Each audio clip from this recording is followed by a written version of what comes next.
الحمد لله رب العالمين، والصلاة والسلام على سيدنا وطبيب قلوبنا حبيب إله العالمين أبي القاسم محمد.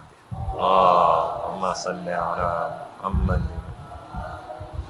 وعلى آله الطيبين الطاهرين وأصحابه المنتجبين وعلى جميع أنبياء الله المرسلين. يقول الله سبحانه وتعالى: وآية لهم الأرض الميتة أحييناها وأخرجنا منها حبا فمنه يأكلون وجعلنا فيها جنات من نخيل وأعناب وفجرنا فيها من العيون ليأكلوا من ثمره وما عملته أيديهم أفلا يشكرون. صدق الله العلي العظيم. Katika darasa iliyopita tulielezea kwamba aya hizi tunazozizungumzia siku hizi katika suratu Yasin, kutoka aya ya 33 mpaka aya ya 47, ni aya ambazo kwamba Mwenyezi Mungu Subhanahu wa Ta'ala atuelezea ndani dalili zilizo wazi na hoja za kukata za kuthibitisha tauhidi ya Mwenyezi Mungu Subhanahu wa Ta'ala. Tulianza na aya ya kwanza na ya pili.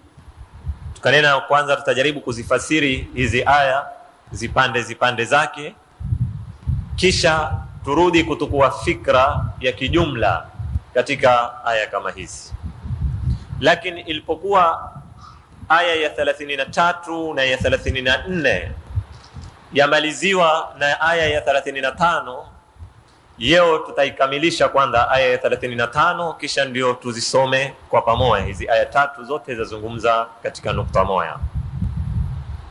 Mwenyezi Mungu Subhanahu wa Ta'ala alituambia katika aya ya 33, wa ayatul lahumul ardhul maita, na dalili au aya iliyoko wazi kwa wao katika kuthibitisha kuweko Mungu, upweke wa Mwenyezi Mungu Subhanahu wa Ta'ala, ni hii ni ardhi ambayo kwamba ni maiti, ardhi imezokufa, ardhi ambayo kwamba haina uwezo wa kumea.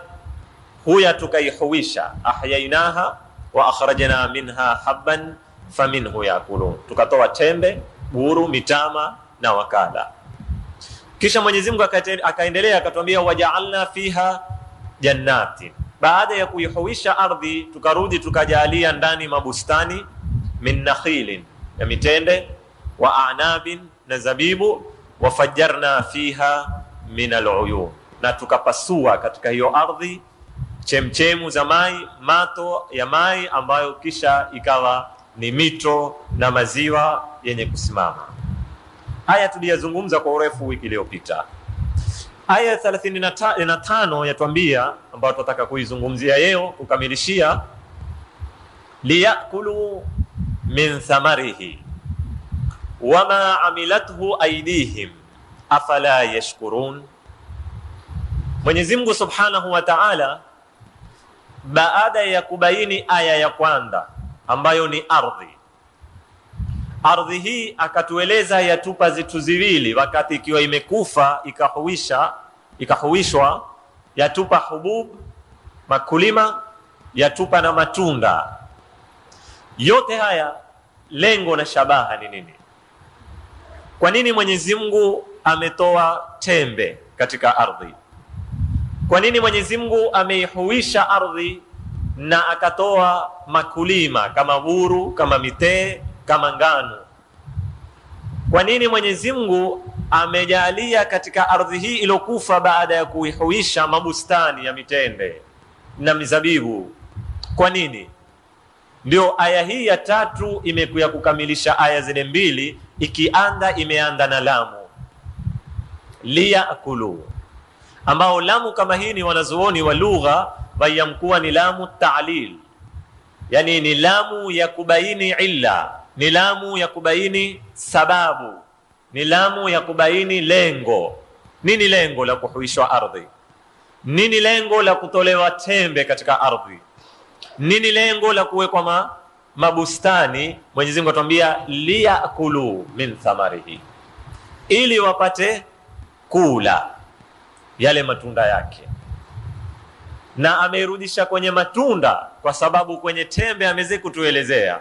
Anatuambia wa ayatul lahumul ardhul maitatu ahyainaha, mpaka mwisho akatuambia faminhu au wa minhu yakulun, kwamba tembe zaliwa. Kisha akarudi akatuambia waja'alna fiha jannatin min nakhilin wa a'nabin wa fajjarna fiha min al'uyun. Kwa nini haya matunda? Liyakulu, ili wapate kula. Hapa kuna suala mbili takriban. Suala la kwanza ni kwamba matunda si chakula kwa maana ya ghidha, si kitu ambacho kwamba ni chakula. Mara nyingi ni kitu cha kuongezea au ni kitu cha mapambo. Mara nyingi wewe katika mapishi yako unaoyapika nyumbani, kukiwa kutakuwa na embe, kukiwa kutakuwa na ndizi, kukiwa kutakuwa na tufaha, haya ndio matunda. Hayawi ni chakula cha kimsingi, mara nyingi ni kitu cha kuongezea. Lakini Mwenyezi Mungu Subhanahu wa Ta'ala hapa ametumia kilma cha yakulu kwa maana ya chakula. Nafikiri ni kwa sababu zile tulozieleza katika darasa iliyopita. Lau utatukua tende ndio zilizozungumzwa hapa, utatukua na zabibu, utazipata zitu hizi au matunda haya pamoja, ni kwamba yanao sampuli ya matunda. Ni kitu tunaweza kunena kinao sampuli ya starehe, lakini kwa upande mwingine yanao ziungo za chakula kwa kiasi ambacho kwamba chaweza kuliwa na kikatekeleza dauri ya chakula. Mwenyezi Mungu Subhanahu wa Ta'ala akatuambia liyakulu, ili wapate kula. Pili, Mwenyezi Mungu ametoka kwenye kupasuliwa, kumea. Mtende ukitoa matunda, mzabibu ukitoa matunda, ameruka kwenye liyakulu kutuonesha katika neema zake, katika zile lataif za Mwenyezi Mungu Subhanahu wa Ta'ala kwetu sisi, ni kwamba hakuhitaji kazi. Kikitoka mtini chaanguka kanwani, kama wenye kunena wanenao. Hauna haja ya kupika, hakuna kazi nyingi, hutaki kusoa, hakuna kusolewa. Si kama hububu hizi. Mitende na mizabibu ni matunda ambayo kwamba yakisha kumea moja kwa moja yaenda kwenye daraja ya nini? Liyakulu. Una haja ya kuyatungua au kuyaangua, wenda ukayalime, uyatoewisha, wenda ukayapike mpaka yavive, uyafanye kadhaa. La, walikata kwenye mti na huku walila. Ndio Mwenyezi Mungu Subhanahu wa Ta'ala akawa atuonesha neema kama hini ambayo ametuneemesha akituambia liyakulu min thamarihi, ili wapate kula matunda yake au miongoni mwa matunda yake. Pia hapa katika hiki kilma cha min thamarihi, tukitaka kusimama katiti na tafsiri kama nilivyowaambia ya hizi mufradati, japokuwa mara nyingi hizi hazitupi fikra muhimu ya aya, lakini hatuna budi tuzieleze. Huku nyuma katika matunda yaloelezwa, tumeelezwa matunda sampuli ngapi? 2. Min nakhilin wa a'nabi, matende, matunda ya sampuli ya tende na matunda ya zabibu. Lakini Mwenyezi Mungu alipokuja kutueleza natija au lengo au sababu, ameturudisha katika matunda kwenye dhamiri ya kitu kimoja. Kisoma aya menena liyakulu min thamarihi, ili wapate kula katika matunda yake. Sasa hii ilotiwa hapa ilikuwa aula zaidi. Tabana nena kimsingi, japokuwa hapa pia kuna hikma, yani aula kwamba hii haiko aula katika Qur'an, wala lugha ya Mwenyezi Mungu ni aula zaidi. Lakini mtu aweza kuuliza kwamba ilikuwa ni aula zaidi Mwenyezi Mungu anene liyakulu min thamarihima, ili arudishe dhamiri kwenye matunda mawili, yani tende na zabibu, au anene liyakulu min thamariha, ili wapate kula matunda, kwa sababu mitende imetajwa kwa wingi na mizabibu imetajwa kwa wingi, lakini dhamiri imekuwa kwa mmoja, yani dhamiri ya mufrad, liyakulu min thamarihi. Kitu kama hiki mufassirina, wanazuoni wa tafsiri wamekiona, na kila mwanachuoni amejaribu kuweta tafsiri kutaka kuonesha sababu ya kutumika dhamiri ya mufrad na kusitumike dhamiri ya zitu ziwili au dhamiri ya zitu zingi ya jamu. Mmoja katika wanazuoni akanena hii he haikurudi kwenye matunda, bali he imerudi kwake yeye Mwenyezi Mungu Subhanahu wa Ta'ala. Kwa hivyo liyakulu min thamarihi, maana yake liyakulu min thamarillah, ili wapate kula matunda ya nani? Ya Mwenyezi Mungu Subhanahu wa Ta'ala, kwa sababu yeye Mungu ndio aloimeza ile miti, yeye Mwenyezi Mungu ndio aloeta mabustani, yeye Mwenyezi Mungu ndio alopasua mito na akatoa mai katika ardhi. Kwa hivyo kile kilichotoka ni chake yeye na ni milki yake, lakini yeye ametupa sisi tule, ndio ikaya liyakulu min thamarihi. Kwa hivyo matunda hayarudi kwenye miti, kwamba utauliza miti iliyotajwa ni sampuli mbili, kwa nini imetajwa dhamiri? Dhamiri yarudi kwa Mwenyezi Mungu Subhanahu wa Ta'ala, liyakulu min thamarillah. Hii ni tafsiri ya kwanza. Tafsiri ya pili yatwambia dhamiri hairudi kwa Mungu, dhamiri yarudi kwa chenye kutoka katika hayo mabustani, chochote kile. Kwa hivyo itakuwa dhamiri yarudi kwenye madhkur, sio zile zilizotajwa kwa maana ya mitende. La, Mwenyezi Mungu ametuambia tukitaka kuisoma aya, waja'alna fiha jannatin, tumejalia katika hiyo ardhi mabustani, min nakhilin wa a'nabin wa fajjarna fiha minal uyun liyakulu min thamarihi, ili wapate kula kile kinachotoka katika mabustani hayo. Kwa hivyo dhamiri yarudi mimma yakhruju minan nakhil, dhamiri yarudi mimma yakhruju minal jannat, kile kinachotoka, kiwe ni mitende, kiwe ni mizabibu, kiwe ni matunda sampuli nyingine, ni kile kinachotoka katika mabustani hayo wapate kula. Ala kulli hal, kiwe ni mitende, kiwe ni matunda ya Mungu, yawe ni sampuli yatakaokuwa, lakini natija ni kwamba Mwenyezi Mungu atubainishia kwamba yeye ametutolea mabustani, ametuletea miti, lengo na shabaha tule matunda yake, yawe ni ya Mungu, yawe ni ya miti, yawe yatakaokuwa. Liyakulu min thamarihi wama amilathu aidihim. Hapa hatuwezi kufasiri Kiswahili mpaka tuwasikize wanazuoni, kwa sababu mara tuweza kunena wala hazikutendwa na mikono yao, tuweza kufasiri namna hii, ili wapate kula matunda ya hayo mabustani, wala si kazi ya mikono yao. Hii ni tafsiri. Pia tuweza kufasiri ili wapate kula matunda yake pamoja na kile kilichofanywa na mikono yao. Hizi ni tafsiri mbili, na tafsiri mbili kama hizi zarudi kwenye hini ma wama amilathu aidihim.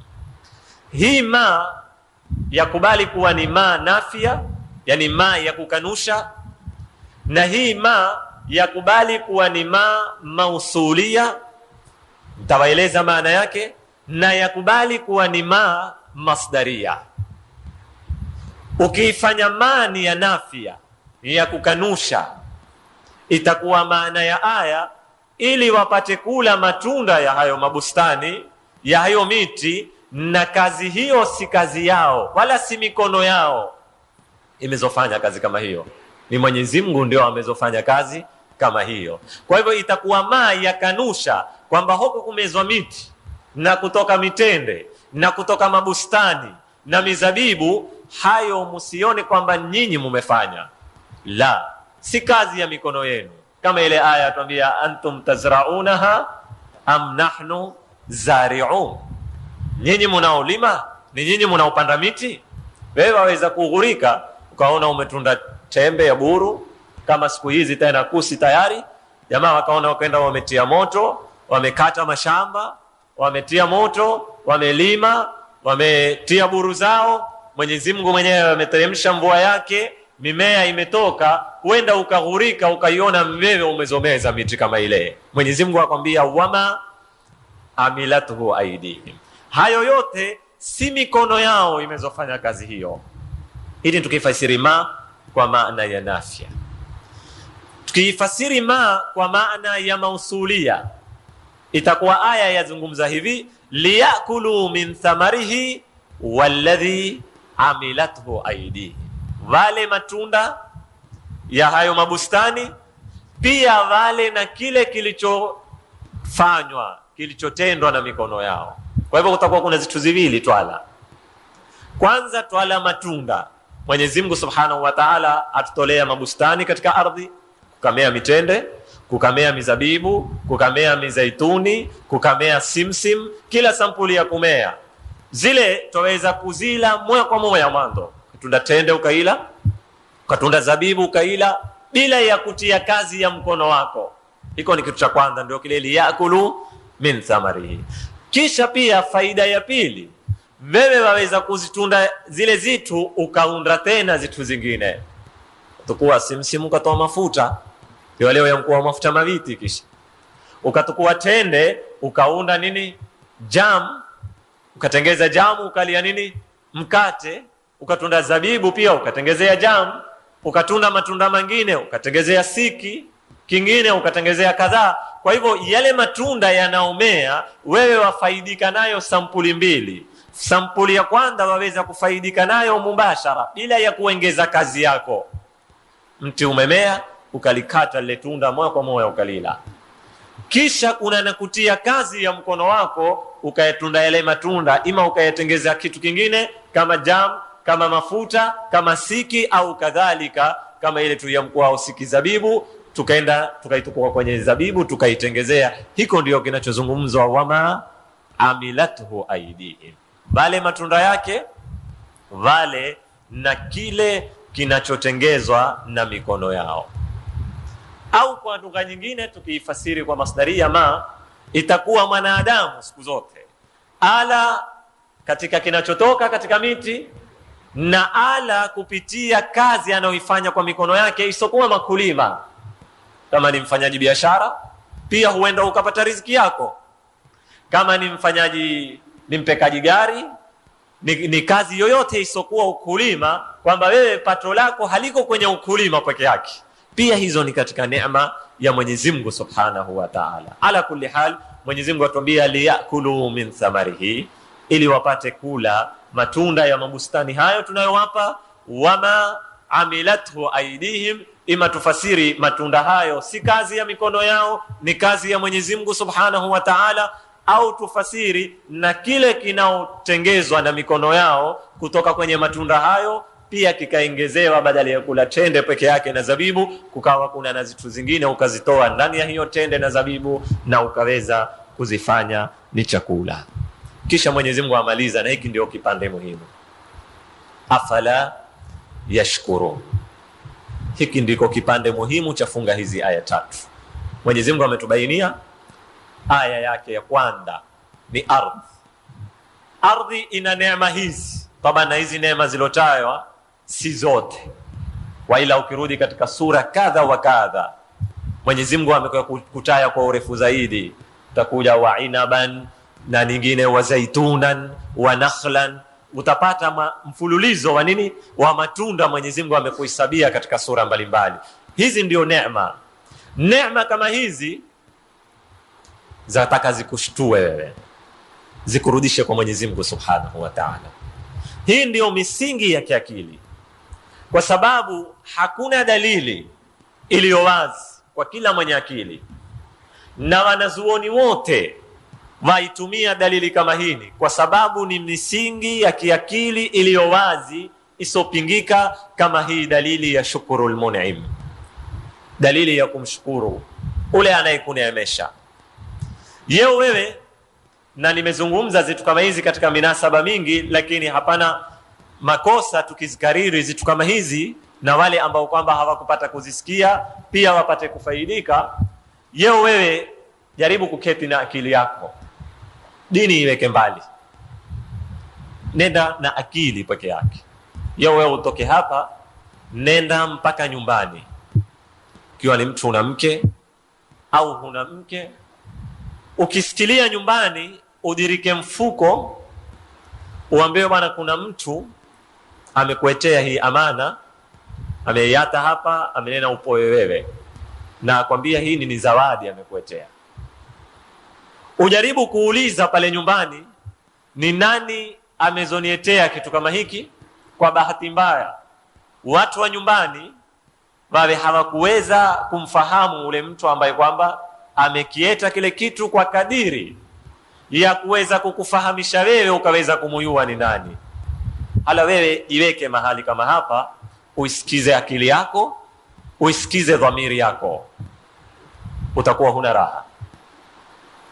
Japokuwa pengine ni kitu hakizidi pengine thamani ya shilingi 100 au 200, utakuwa wataka kumuyua ni nani huyo alionietea neema hii, ni nani huyo alionitunukia tunu hili. Kwa nini? Kwa sababu ima umlipe, au ukiwa huwezi kumlipa umwambie ahsanta, shukran kwa zawadi zako ulionipa. Utakuta kuna kitu cha kuuma, cha kukera kwenye akili. Ni nini hiki kinachokukera? Ni maumbile ya binadamu, ni tabia ya wanadamu, ni hukumu ya kiakili iliyo wazi ambayo kwamba haikukubali wewe wakati ukineemeshwa kwa neema yoyote, hata kama ni toto kwa kadiri gani, isipokuwa wewe utakuwa na msukumo wa kutaka kwenda kumshukuru ule aliyokuneemesha.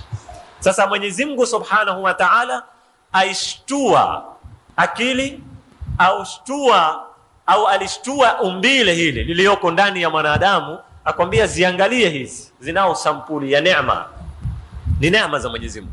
Mimea yamea mbele ya mato yako, matunda yote haya yanayotoka katika ardhi yote yameetwa kwa sababu yako wewe. Na hii ni mifano michache sana. Wa in ta'uddu ni'matallahi la tuhsuha, mkitaka kuziwanga, mkitaka kuzihisabu neema za Mwenyezi Mungu Subhanahu wa Ta'ala hamwezi kuzidhibiti, ni nyingi sana.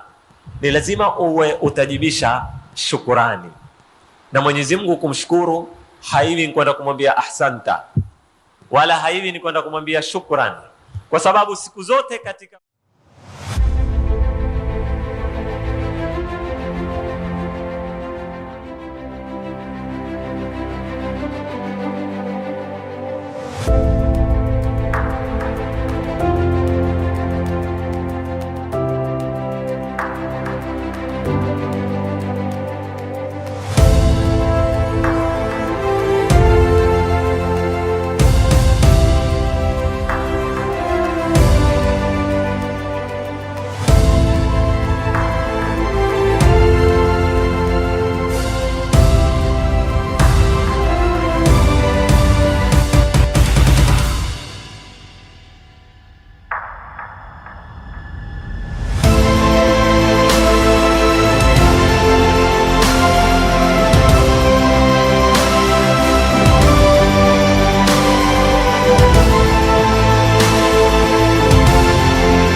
shukurani, ni lazima iwe ile shukurani itaumana na itanasbiana na makami ya ule aliyokutendea neema kama ile. Kama itakuwa tini ya makamu yake, tini ya daraja yake, haitakuwa ni shukurani, itakuwa ni matukano, itakuwa ni dharau.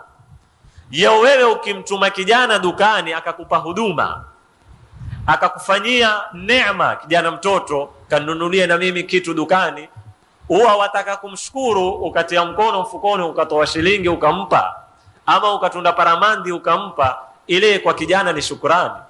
Lakini huduma ile ile ikitolewa na mtu mzima, kumwambia bwana uenda dukani nunulia na mimi sukari ala kilo moja, akirudi kukununulia sukari ukavuta mkono ukatia mfukoni ukatukua shilingi ukampa, huwa ni matusi kwake. Utakuta kitu kile kile chaweza kuwa ni shukrani kwa huyu na ni dharau kwa mwingine. Kwa hivyo ni lazima shukrani iwe itanasibiana na makamu na daraja ya ule ambaye kwamba unaofanya nini, unaomshukuru. na huwezi kumshukuru mtu kama huyamuyua mpaka umuelewe. Ndio nikakwambia wewe ukienda nyumbani utakuwa wataka kumuyua ni nani ili uweze kutoa shukrani. Sasa sisi hizi neema tulizonazo ni lazima tuyue ni nani ametuneemesha. Kwanza ni Mwenyezi Mungu Subhanahu wa Ta'ala. Baada ya kujua ni Mwenyezi Mungu, tuweze kumuelewa daraja ya Mungu. Kuna daraja gani? Mwenyezi Mungu akona sifa gani? Akona utukufu gani?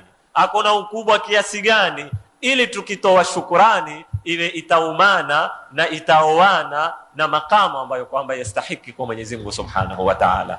Sio nimwambia alhamdulillah yamezie, na hakuna cha kumfanyia Mungu isipokuwa ni kumwabudu. Sisi tumwabudu yeye, ndio itakuwa umejaribu. Siwezi kuambia umetekeleza, umejaribu kukadim shukrani kwa Mwenyezi Mungu Subhanahu wa Ta'ala. Ndio Mwenyezi Mungu akawa atutanabahisha katika hii aya mwisho akituambia liyakulu min thamarihi wama amilathu aidihim afala yashkurun. Ameitupa Mwenyezi Mungu kwa ndia ya istifham. Hawamshukuru Mwenyezi Mungu hawa, ambao ndia kama hii ni ndia ya kuona ajabu, ni ndia ya kuwabih, yani ni ndia ya kujeresha kwamba ni kitu kiko wazi kiakili, ni kitu ambacho kwamba kila mtu akibaki na akili yake atakikubali. Kwa nini ikiwa nyinyi muna akili katika zitwa zenu, ikiwa muna akili katika mabongo yenu, kwa nini hamumshukuru Mwenyezi Mungu Subhanahu wa Ta'ala kwa neema hizi alowaneemesha? Hizi kwa ufupi, ndugu zangu Waislamu, ni aya 3 ambazo kwamba zatueleza aya ya kwanza katika nyingi zitakazokuya za kuthibitisha Mwenyezi Mungu Subhanahu wa Ta'ala. Sasa baada ya kuzisoma hizi aya 3 na tukaweza kuzifahamu zilima zake na mufradati zake, lazima turudi sasa kuzisoma tena kijumla. Ni nini kilioko hapa ndani? Ni aya gani ambayo tumefasiri aya ni dalili iliyo wazi? Ndio maana ya aya. Aya ni huja ya kukata isowata nafasi ya mjadala, ndio maana ya aya. Kinachotaka kuthibitishwa hapa na aya hiyo na dalili hiyo ama na hoja hiyo ni kuweko kwa Mwenyezi Mungu Subhanahu wa Ta'ala, ni upweke wa Mwenyezi Mungu Subhanahu wa Ta'ala, au kwa ibara fupi ni tauhidi ya Mwenyezi Mungu. Ni aya gani iliyoko hapa? Aya iliyoko hapa, ndugu zangu Waislamu, ni masala ya uhai na mauti. Ndio aya inaozungumzwa hapa. Uhai au kisa cha uhai, kadhia ya uhai na kadhia ya mauti ni kadhia ambayo kwamba Mwenyezi Mungu Subhanahu wa Ta'ala lau waipeleleza Qur'ani kutoka mwanzo mpaka mwisho, utapata imetumiwa sana kadhia kama hili. Imetumiwa mara nyingi katika masala ya kuthibitisha mambo kadhaa. Ni kitu ambacho kwamba chastahiki. Lau baadhi ya wanazuoni leo wapata nafasi au wako walofanya hatuyeziona, ni kadhia ambayo kwamba yastahiki kutungiwa kitabu peke yake, kiwe kitazungumza vipi Qur'ani imetumia masala ya uhai na kufa, na vipi Qur'ani imelisoma suala kama hili na kutumia kwa dalili tofauti mbalimbali. Ni masala marefu sana lau mtu ataka kuyasoma katika Qur'ani namna yalivyoelezwa. Mfano nikiwapa aya 4-5 yao kama mfano kuwaonesha vipi Qur'ani imetumia masala ya uhai na mauti katika nyanja zake tofauti mbalimbali. Sababu nikizungumza uhai na mauti, tutazungumza uhai na mauti kwanza katika alamu nabatat, katika ulimwengu wa mimea kuna uhai, kuna na nini na mauti. Qur'ani imetumia suala kama hili. Tukizungumza masala ya uhai na mauti, kuna uhai na mauti katika alamul hayawanat, ulimwengu wa nini wa hayawani. Tukizungumza kadhia ya uhai na mauti, tutazungumza uhai katika alamul insan, ulimwengu wa mwanadamu. pia Qur'ani imetumia, bali kwa nadharia ya baadhi ya wanazuoni kama al-Allama Tabatabai yasema Qur'ani imetumia suala la uhai na mauti mpaka katika alamul jamadat, katika ulimwengu wa zitu tunazoziita sisi hazina uhai, lakini ukweli wa mambo zinao uhai. Nayo ni miti, ni majabali, sio miti, majabali, majiwe haya ambayo kwamba sisi huyamkuwa jamadat. Na maana ya jamadat tukifasiriwa tuambiwa ni zitu zisokuwa na nini, na uhai, lakini ukweli wa mambo kama anavyosema al-Allama Tabatabai, hata hizi tunazoziona sisi hazina uhai, zinao uhai sampuli fulani, ingawa mato yetu hayaoni. Na mfano wake anaotoa Tabatabai ni mwingi. Mfano tu mmoja katika tafsiri kadhaa iliyopita nyuma, katika miaka iliyopita, Tabatabai wakati akituambia idha akhbaraha, kwambia wakati itakapokutetemeshwa ardhi mtetemeko wake, za zulzilatil ardu zilzalaha, ikaya kisha mwisha ikatwambia wa akhrajatil ardu athqalaha, ardhi ikatoa zile zizito zilizoko ndani, waqala al-insanu ma laha, siku hiyo mwanadamu atanena kunani jamaa, mbona kumedangana, yauma idhin tuhaddithu akhbaraha, siku hiyo ardhi itazungumza habari zake. Katika tafsiri zilizoko ni kwamba ardhi itazungumza kama kiumbe mwingine anavyozungumza, ni maana ardhi inayo sampuli fulani ya uhai na ya hisi yanayoendelea hapa na ya rekodi yanayofanywa yule ardhi, na siku hiyo mbele ya Mwenyezi Mungu Subhanahu wa Ta'ala itasimama izungumze, lakini hatuielewi sasa yao. Ala kulli hali, sitaki kutoka kwenye mada.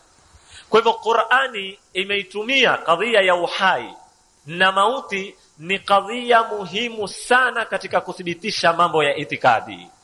Tukisoma pamoja katika suratul An'am aya ya 95, na wapa mfano katika aya nyingi Mwenyezi Mungu atuambia inna Allaha faliqul habbi wan nawa yukhrijul hayya minal mayyit wa mukhrijul mayyiti minal hayy dhalikumullah fa anna tufakun. Tuambia Mwenyezi Mungu ndio anaoipasua ile tembe ya buru ya mtama ikatoa ule mti, yeye ndio anaoipasua, sio wewe. Ndio ile antum tazraunaha am nahnu zari'un, atoa kiumbe hai kutokamana na mahala palipokufa. Buru haina maisha, ile ukiitupa kukatoka kiumbe chenye maisha. Mwenyezi Mungu atuambia yukhrijul hayya minal mayyit wa mukhrijul mayyiti minal hayy, kisha hurudi na maiti yakatoka pale kwenye hai, kabadilika kikafa. Kisha Mwenyezi Mungu akatuambia dhalikumullah. Angalia vile anavyoitumia kadhia ya hayat na mauti, kisha akurudisha kupeka kwa wapi? Kwake yeye Mwenyezi Mungu. Hapo ndipo unapata dalili ya kuthibitisha Mwenyezi Mungu dhalikumullah. Ono ni mfano. Ukenda katika suratul Baqara, Mwenyezi Mungu atuambia kaifa takfuruna billah, vipi nyinyi imewezekana iye wewe ukufuru? Kama yeye wamwambia mtu vipi wewe wakanusha kwamba taa hakuna, vipi wewe wakanusha spaki na taa za waka mbele ya mato yako? Mambo gani haya? Haya ni mambo ya mtu kukanusha jua na liko wazi mbele ya mato yake. Sasa Mwenyezi Mungu atuhutuba atuambia kaifa takfuruna billahi wa kuntum amwata fa ahyakum thumma yumitukum thumma yuhyikum thumma ilayhi turja'un. Nyinyi mlikuwa maiti, mlikuwa hamuko, Mwenyezi Mungu akawapa uhai, kisha atarudi Mwenyezi Mungu atawafisha, kisha atarudi atawapa tena uhai. Kwa nini nyinyi mwakanusha Mwenyezi Mungu Subhanahu wa Ta'ala? Pia utaipata aya kama hii yatumia masala ya uhai na mauti katika kuthibitisha Mwenyezi Mungu Subhanahu wa Ta'ala. Tukenda katika suratul Dukhan na wapitisha mbio mbio, tutapata pia Mwenyezi Mungu atuambia katika aya ya 8 la ilaha illahu yuhyi wa yumit rabbukum wa rabbu abaikumul awwalin. Pia arudi katika kuthibitisha tauhid, la ilaha illahu. Kwa dalili gani? Kwa sababu yeye ndiyo yuhyi wa yumit. Ukenda tena katika suratul Baqara, Mwenyezi Mungu atunakilia mjadala baina ya Nabii Allah Ibrahim na ule Namrud, ule alodai kwamba yeye ni Mungu. Mwenyezi Mungu akatwambia, alam tara ila alladhi haja Ibrahim fi rabbih an ataahu Allahu almulka idh qala Ibrahim rabbi yuhyi au rabbi alladhi yuhyi wa yumitu qala ana uhyi wa umit. Pia Nabii Allah Ibrahim ameweza kuiwadhif, kuitumia kadhia ya uhai na mauti katika kuthibitisha kuweko kwa Mwenyezi Mungu Subhanahu wa Ta'ala, katika kuthibitisha upweke wa Mwenyezi Mungu Subhanahu wa Ta'ala. Bila ya kuwachokesha, nataka kufupisha maneno yangu mimi kwamba kadhia ya uhai, kadhia ya mauti, Qur'ani imeitumia kuthibitishia vitu vinne. Tukisoma itatupeka kwenye vitu vinne. Kwanza, yathibitisha kuweko kwa Mwenyezi Mungu Subhanahu wa Ta'ala. Pili, yathibitisha masala ya kufufuliwa siku ya Kiyama, ambayo wasioamini Mungu au makafiri na hata baadhi ya Waislamu wenye imani dhaifu, japokuwa kimdomo wao wakubali Kiyama, lakini mara nyingi pengine huwapitia masuala katika akili zao kwamba kweli kunao kufufuliwa, ni kweli hizi ama ni ndoto, na yawezekana kweli kufufuliwa kama itakavyokuwa mbele katika suratu Yasin, wa yaquluna mata hadha alwa'du in kuntum sadiqin. Bona bado Kiyama mwaka huu mangapi kutoka mtumi tusirudi mwanzo mwaka 1400 na uambiwa bado tu lini kutafufuliwa. Lakini Mwenyezi Mungu akakwambia usione ajabu wewe, Kiyama kila siku chapitika mbea mato yako, hufa zikifufuka. Ndio haya tuyasoma sisi leo, mauti na uhai. Pia kadhia ya mauti na uhai yathibitisha sio kuweko Mungu peke yake, yathibitisha tauhidi ya Mwenyezi Mungu Subhanahu wa Ta'ala na kukanusha shirki kwa sampuli zake zote. Kadhia ya uhai na mauti ni msukumo kwa wataalamu. Lau watasimama na aya za Qur'ani zinaozungumzia masala haya, watakuya kugundua kama wanavyogundua siku zote na wanavyoendelea kugundua zile kanuni ambazo kwamba Mwenyezi Mungu Subhanahu wa Ta'ala ameumba ulimwengu na akaumba ziumbe zenye sifa ya uhai chini ya kanuni kama hizo. Lau watazisoma hizi aya, ni katika msukumo wa kutufanya sisi tutafiti na twaweza kugundua mingi ambayo kwamba hatuyayui kwa kulingana na aya kama hizi. Ndugu zangu Waislamu, hii ndiyo aya inayozungumzwa hapa. Lakini kitu cha kusikitisha, au tusinene kitu cha kusikitisha, ni kwamba masala ya uhai, na niliyazungumza kwa urefu sana masala haya, leo sitayarefusha. Nitamuomba mtu ambaye ataka kuyarefusha zaidi kwenye bahthi ya Ayatul Kursi, niliyazungumza kwa urefu sana. Ni kwamba suala la uhai mpaka sasa ni kitandawili ambacho kwamba wanazuoni mpaka sasa hawayaweza kukitatua. Mpaka sasa hakujaweza kujulikana ukweli wa mambo. Ni vipi kitu kisichokuwa na maisha huya kikawa na maisha? Ni mambo gani yanayopitika? Ni kazi gani inayofanyika? Hili ni suala. Kwa ibara fupi ya kielimu, mpaka sasa wataalamu wamekiri kwamba hawajafahamu hakika ya uhai. Ni nini maana ya uhai? Pili, sio tu wataalamu hawajaelewa hakika ya uhai ni nini, bado hawajaelewa ni lini ulipatikana uhai katika huu ulimwengu wetu, tusitoke nde, na ni dhurufu gani, ni hali gani zilopatikana mpaka zikatoa kitu kinachoitwa uhai. Na mimi leo sitaki kwenda kwenye mwanadamu wala kwenda kwenye hayawani, kwa sababu Mwenyezi Mungu ameitupa kadhia ya uhai kwenye mimea hiyo na kwenye ardhi kama dalili, akituambia sisi isomeni hiyo, itawaita kwangu, itawathibitishia kwamba kuna Mungu, itawathibitishia kwamba Mungu peke yake, hakuna mshirika. itawathibitishia kwamba nyinyi mtafufuliwa ni hiyo, wal ardhul wa ayatul lahumul ardhul maita. Tukua hii ardhi hiyo, ndugu zangu waislamu. Ile buru wakati unapoisoma yao, kabla huyaitia ndani ya ile buru, kuna kitu wakiita bur'um au wakiita nuwat. Yule Mwenyezi Mungu atuambia faliqul habbi wan nawa. Habi ni ile buru yenyewe, ile haba, iwe ni buru iwe ni mtama, lakini tutakwenda na buru.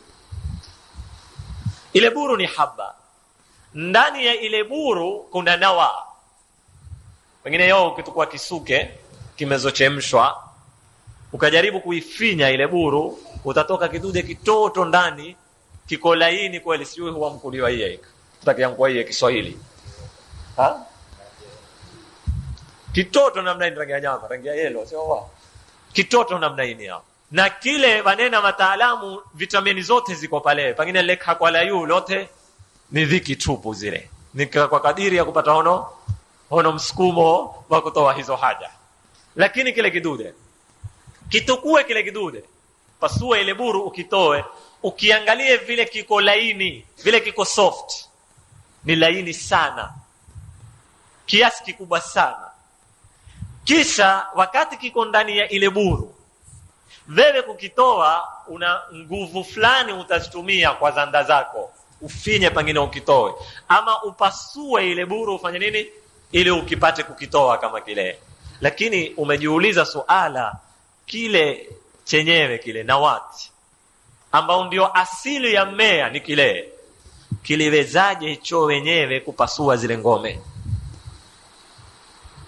Kile kidude kitoto laini, hakivumilii chochote, kimezungukwa yu na ngome kadhaa. Ile buru iliyoko yu lake, ile haba ni ngumu kiasi fulani, kisha kuna na lile ganda yu kile chini ya ardhi. Kwanza hupasua ile buru na ulaini wake wote ule ambao wewe umepigana nacho mpaka ukakitoa kwenye ile buru, cho wenyewe kile upasua, kikatoka kwanza kwenye buru. Stoshi, baada ya kutoka kwenye ile haba, kikarudi kikapasua na ardhi. Kwa sababu wakati unapoitia buru ndani ya ardhi, kumbuka tayari umekiekea, hata kama ni inchi kadhaa ama ni sentimita kadhaa za mtanga ulioko juu lake, na kikarudi baada ya kupasua ngome za ile buru yenyewe, ikatoka ya haba, kikarudi kikapasua na ardhi sasa, mpaka kikadhihiri, kikakupa mti. Hii ni kadhia muhimu ambayo kwamba tastahiqu dirasa. Si dirasa kwamba tutakusoma biology, la. Tuyue ni dirasa ambayo kwamba yatakatusome yalikuwaje mambo haya, ni nani aloitoa pale. Ndio pale Mwenyezi Mungu alipotuambia inna Allaha faliqul habbi wan nawa. Ni Mwenyezi Mungu, bila ya kutia tafsiri ya Mungu hakuna tafsiri. Ndio utawakuta wale wataalamu wasioamini Mungu wakifika hapa watakwambia sisi hatujui, hawana jibu kabisa.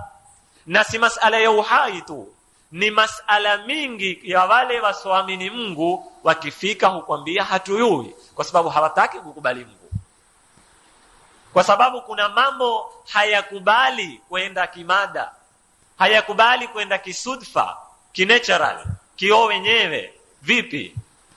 Vipi ardhi? Tukifasiri tafsiri watu ambia sisi kwamba zitu zilikuwa ni zimoya, zimeshikana, jua likawa mkali, kukapatikana mlipuko huu ukapambanua, kukatoka ardhi, kukatoka jua, kukatoka mwezi, kukatoka nyota, kisha kukapatikana maisha.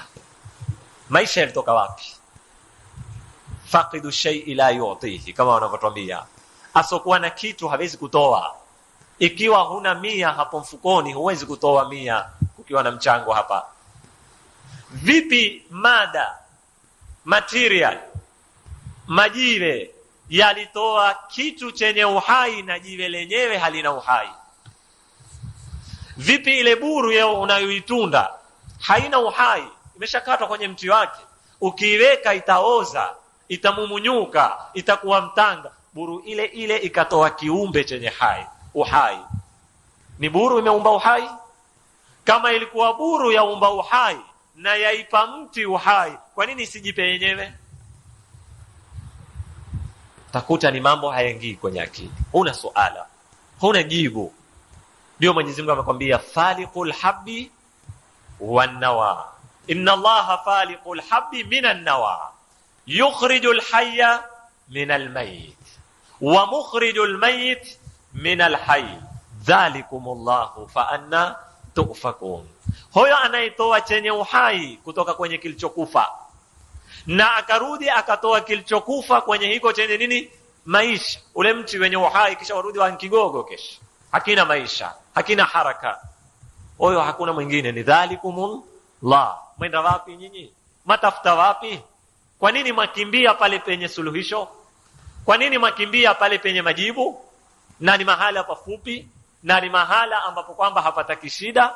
Ni uisikize akili yako peke yake. Haya ndiyo Mwenyezi Mungu Subhanahu wa Ta'ala atuambia katika Qur'ani. Ndipo katika aya nyingine akatuambia kaifa takfuruna billahi wa kuntum amwata.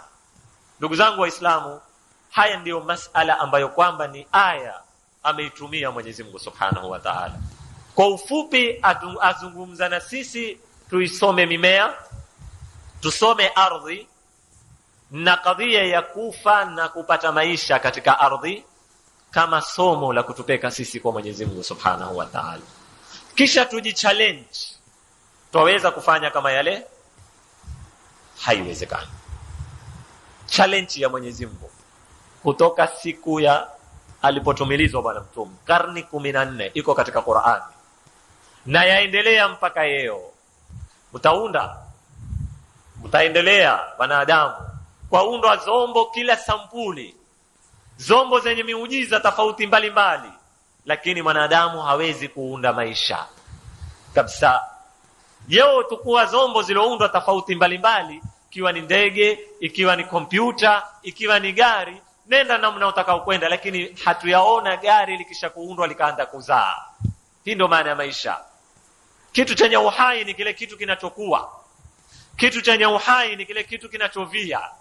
Kitu chenye uhai ni kile kitu chenye nidhamu tanasuli, nidhamu ya kuzaana, chajikuza cho wenyewe, chatoa badali cho wenyewe, hakutaki kuundwa kingine. Ndio Mwenyezi Mungu, nataka kumaliza maneno yangu mimi kwa hii aya, akawa anadi atuambia ya ayuhan nas, in challenge kwa watu wote, sio ya ayuhalladhina amanu, sio ya ayuhal muslimun, ya ayuhan nas, enyi watu. Dhuriba mathalu, kumepigwa mfano, fastami'u lahu, usikizeni kwa makini huu mfano. Mungu katuambia kumepigwa mfano, kwa hivyo wekani masikio yenu tayari muusikize mfano kama hunu. Innal ladhina tad'una min dunillahi lan yakhluqu dhubaba, hao mnaoabudu wasokuwa Mwenyezi Mungu, wawe ni Mungu masanamu, ni Mungu majini, ni Mungu binadamu, wanaoabudiwa kwa kila sampuli za kuabudiwa, wanaowekwa kwenye daraja ya Mungu. Sababu yao kuna Mungu wingi. Mungu si lazima ule unaomuita Mungu. Mungu ni ule unaomtii. Kama kumtii Mungu, Mungu ni ule ambaye kwamba unaomnyenyekea, hastahiki kunyenyekewa kama Mungu. Mwenyezi Mungu atuambia kumepigwa mfano, sikizeni, fastami'u lahu innal ladhina tad'una min dunillahi lan yakhluqu dhubaba, hao mnaoabudu asokuwa Mwenyezi Mungu hawawezi. Challenge kutoka kwa Mwenyezi Mungu, hawawezi kumuunda ndi. Lan yakhluqu dhubaba, dhubaba ni ndi, hawawezi kumuumba ndi. Tena sio wao. Mwenyezi Mungu aendelea atuambia wala wijtama'u lahu, hata wakikusanyika waitishane mkutano, wataalamu wa dunia mzima wote waketi pamoja waamue kumuunda nani? Kumuumba ndi. Mwenyezi Mungu atuambia hawawezi. Bali ndi licha masala ya kumuumba ndi awadhuru, awashambulia na hawawezi kujikinga na mashambulizi ya ndi, hata masala ya kumuumba ndi. Mwenyezi Mungu atuambia wa in yaslubhum dhubabu shay'an la yastanqidhu. Vingi katika mufassirina hapa unena ndi akiwapokonya kitu hawawezi kukipata. Kweli pale kulikuwa masanamu, sanamu akiwekewa kitu aweza kuya ndi akatunda kile kitu alichowekewa, na ule sanamu yani hawezi kujitetea kumsuta ule ndi. Lakini masala yako amik zaidi ya hapo, yako ndani zaidi, ni kwamba hatujaweza kujilinda na mbu na ndi, na dalili ni kwamba yeo twafizanya na maradhi mingi yatupata kwa sababu ya kiumbe dhaifu kama ndi, kama nani, kama mbu. Wa in yaslubuhum dhubabu, atupokonya maisha yo ndi, mbu atupokonya uhai yeo, na hatuwezi kujikomboa. La yastanqidhuhu dha'fa at-talibu wal matlub. Hii ndio kadhia ya uhai na kadhia ya mauti, ambayo kwamba Mwenyezi Mungu Subhanahu wa Ta'ala, na nilivyoweza kuieleza kwa ufupi katika aya kama hizi, atuonesha aya yake ya kwanza tunaotaka tuizingatie, na huu ni mlango nimeufungua, na kila mmoja kwa kadiri ya kikopo chako utateka mai, kwa kadiri ya kikopo chako utateka mai, lakini ni kadhia yataka isomwe hii ya uhai na mauti, na ni lazima itakupeka kwa Mwenyezi Mungu Subhanahu wa Ta'ala. Walhamdulillahi Rabbil Alamin. Wassalamu alaikum wa rahmatullahi ta'ala wa barakatuh.